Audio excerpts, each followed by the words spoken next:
In the past 90 days, FAMU's legislative budget requests were presented to Florida legislators through a series of meetings. We're working hard to show them why they should support the LBRs.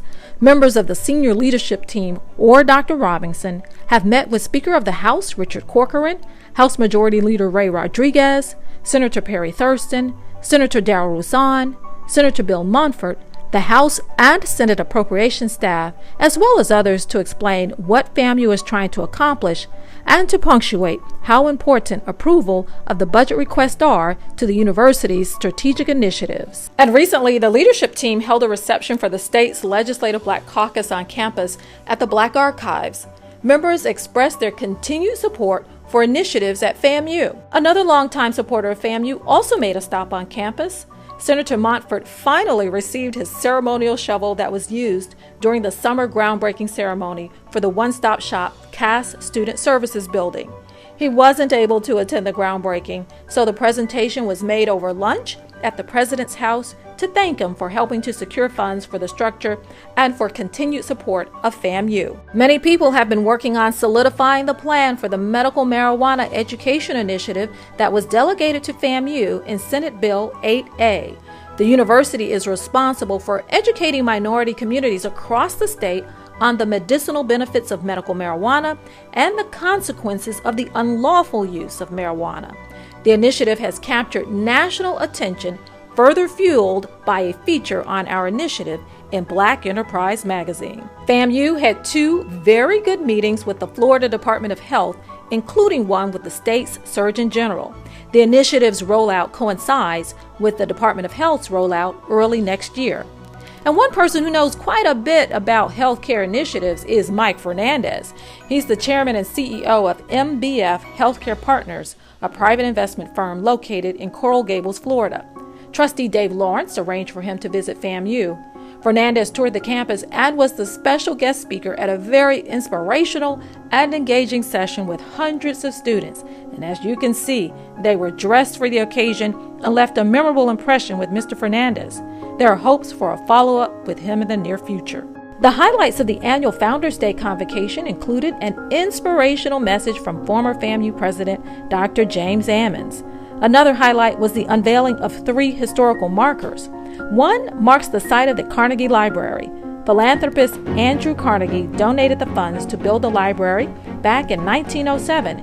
It was the first brick veneer building on campus. The Lucy Moulton Elementary School marker was also unveiled. Over the years, it evolved into the FAMU Developmental Research School. It was originally created for students studying at the Colored Normal School, which is, of course, now FAMU. Gibbs Cottage, constructed in 1894 and moved here from its original site, was the home of Thomas V. Gibbs. Gibbs was a member of the Florida legislature, and in 1887 he introduced legislation that resulted in the founding of the Florida State Normal College for colored students. FAMU has come a long way since those days. New enrollment figures show 9,918 students enrolled this year. Freshman enrollment is up about 10% over last year. That's in large part due to aggressive recruitment efforts. In the recruitment arena, efforts are even more focused as the goal is to increase the number of students graduating in 4 years. There was a large recruitment event at the signature Florida Blue Florida Classic in Orlando. 1,500 students packed the hotel ballroom to hear why they should attend FAMU. More about the Classic a little later. Another recruitment event held at the Tampa Classic attracted about 200 students as well as parents.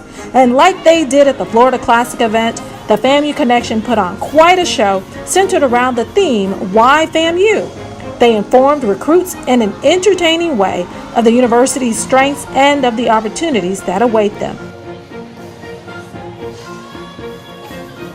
A recruitment stop in Columbus, South Carolina provided an opportunity to make corporate connections. FAMU brought home a $50,000 check courtesy of Lockheed Martin. The money is to be used for student scholarships. Housing accommodations are a factor that students and parents consider when choosing a college to attend. With that in mind, hosting the Facilities Planning Committee of the Board of Trustees was a great opportunity. Led by recently reappointed trustee Kimberly Moore, trustees were able to see up close the opportunities we have in residence halls to improve the student campus experience and to further improve recruitment efforts. As for homecoming, well, we didn't win the game, but we certainly continue to win the hearts of thousands of FAMU faithful. What would homecoming be without a parade? Here's a quick look at some of the sights and sounds of a great FAMU tradition.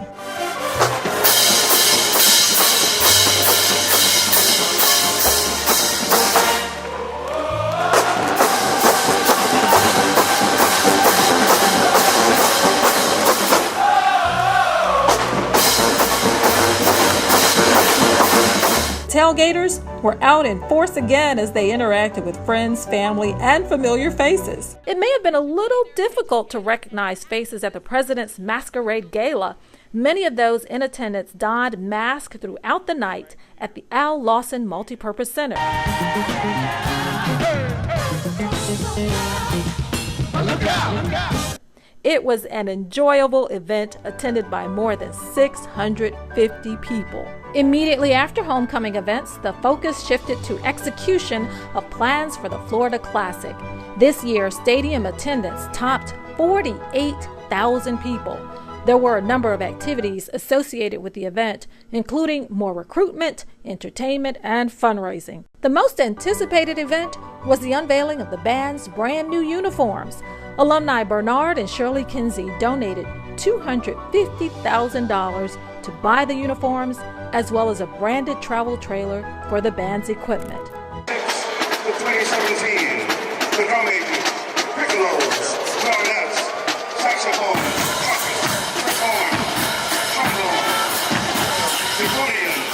Today for me was like prom and graduation all rolled into one. I mean, seeing them look their best and do their best. And we're very proud of them, not just for their musicianship, but for their academic leadership too. And we think that the band is still the #1 symbol for Florida A&M. And without it, I think we diminished ourselves somewhat. And we're just so happy to have them feeling good about themselves. It's good to have on something fresh and new. You know, our former President Obama said sometimes change is good, and we've had these uniforms now for almost 15 years.